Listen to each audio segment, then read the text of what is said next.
मंगल भवन अमंगल हारी, द्रवहु दशरथ अजिर बिहारी। राम सिया राम जय जय राम। राम सिया राम जय जय राम। जय श्री राम दोस्तों, आपका स्वागत है रामचरितमानस अर्थ सही चैनल पर।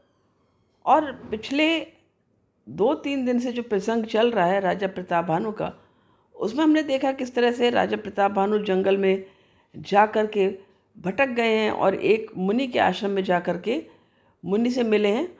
वो मुनि कोई और नहीं, एक पराजित राजा था जिनको उन्होंने ही पराजित किया था और वो मुनि वेश में आ गया। अब हमने देखा पिछले वीडियो में किस तरह से राजा प्रताप भानु को उसने अपने वश में कर लिया है और अब वो अपनी माया के जाल को और ज़्यादा बिछा रहा है।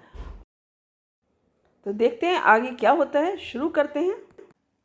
आप बिरच उपरोहित रूपा, परे उजाई तेहि सेज अनूपा। जाग्यो नृप अन भय बिहाना, देख भवन अति अचरज माना।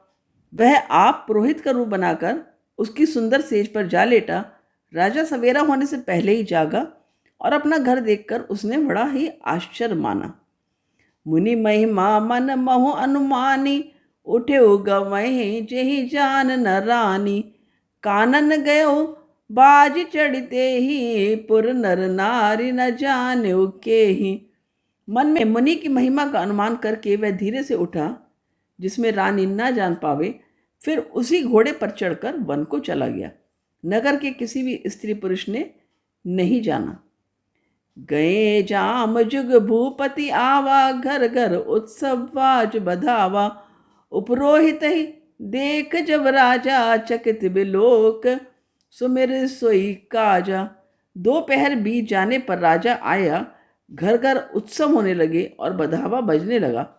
जब राजा ने पुरोहित को देखा तब वह अपने उसी कार्य का स्मरण कर उसे आश्चर्य से देखने लगा।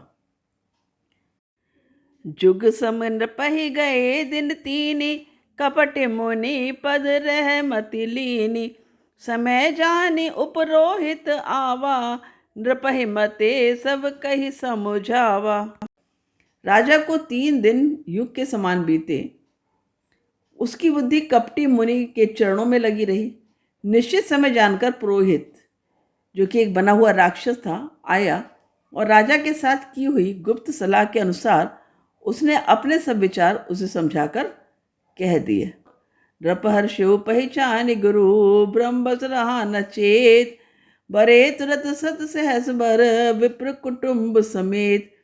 संकेत के अनुसार गुरु को उस रूप में पहचान कर राजा प्रसन्न हुआ।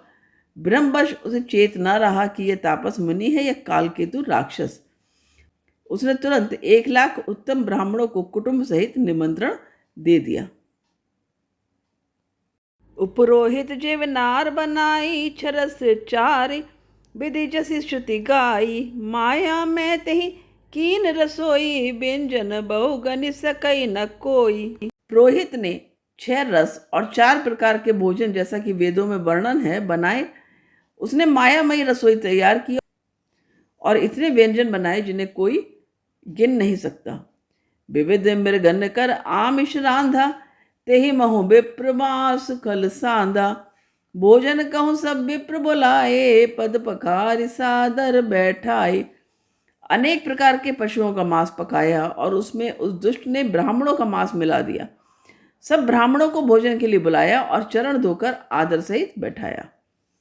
परुसन जवहि लाग मही पाला, वह आकाशवाणी तेहि काला। विप्रवृंद उठी उठी गृह जाहू, है बड़ी हानि अन्न जनि खाहू।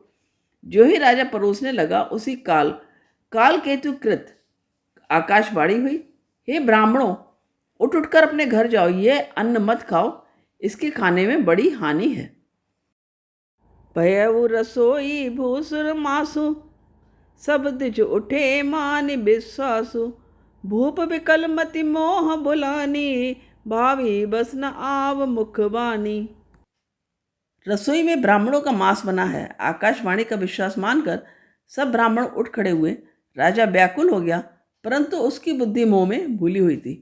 होनहार वर्ष उसके मुंह से एक बात भी ना निकली।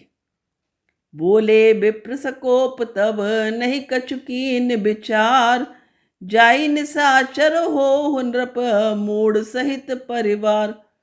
तब ब्राह्मण क्रोध सहित बोल उठे। उन्होंने कुछ भी विचार नहीं किया। अरे मूर्ख राजा, तू जाकर परिवार सहित राक्षस हो। छत्र बंधु तय विप्र बोलाई, घाल लिए सहित समुदाय।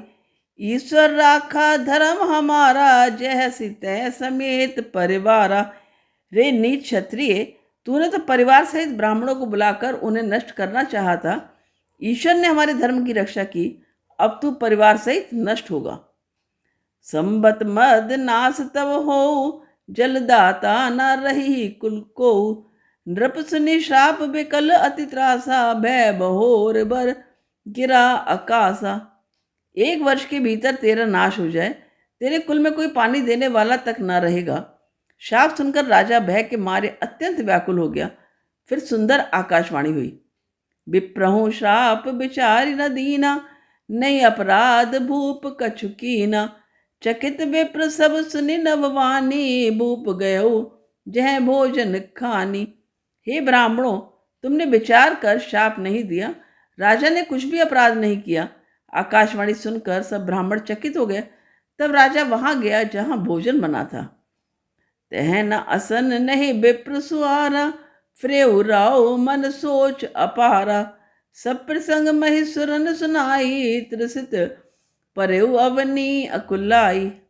देखा तो वहां न भोजन था, न रसोईया ब्राह्मण ही था। तब राजा मन में अपार चिंता करता हुआ लौटा। उसने ब्राह्मणों को सब वृत्तांत सुनाया और बड़ा ही भयभीत और व्याकुल होकर वह पृथ्वी पर गिर पड़ा। भूपति भावी मिटई नहीं, यद्यपि न दूषण तोर। किए अन्यथा होई नहीं, विप्र श्राप अति घोर। हे राजन, यद्यपि तुम्हारा दोष नहीं है तो भी होनहार नहीं मिटता। ब्राह्मणों का शाप बहुत ही भयानक होता है, ये किसी तरह भी टल नहीं सकता। अस कही सब महि देव सिधाए, समाचार पर लोगन पाए। सोच ही दूषण दे वही देही, बिरचत हंस काग किए जेही।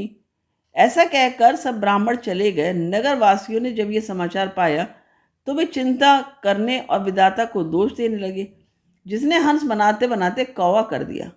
ऐसे पुण्यात्मा राजा को देवता बनाना चाहिए था, सो राक्षस बना दिया। उपरोहित भवन पहुँचाई, असुर ताप सही खबर जनाई। तही खल जह तह पत्र पठाए, सजी सजी सेन भूप सब धाए। पुरोहित को उसके घर पहुंचाकर असुर, जो कि कालकेतु था, उसने कपटी तपस्वी को खबर दी। उस दुष्ट ने जहां तहां पत्र भेजे, जिससे सब वैरी राजा सेना सजा सजा कर चढ़ दौड़े। घेर ने नगर निशान बजाई, विविध भांति नित होई लड़ाई।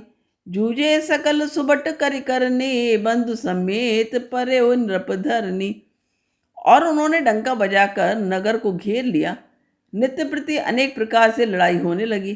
प्रताप भानु के सब योद्धा यानी कि शूरवीरों की करनी करके रण में जूझ मरे।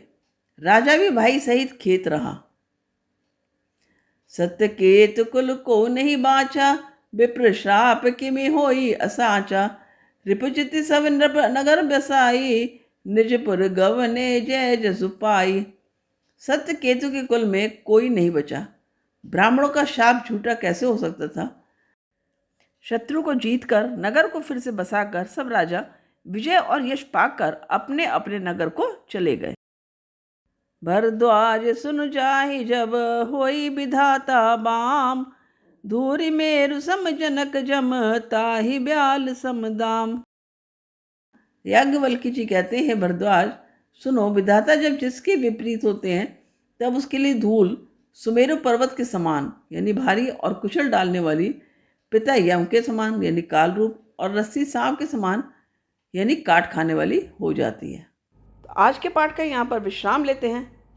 कल इसके आगे से इसी प्रसंग को आगे बढ़ाएंगे, देखना मत भूलिएगा। मिलते हैं कल, तब तक के लिए जय श्री राम, धन्यवाद।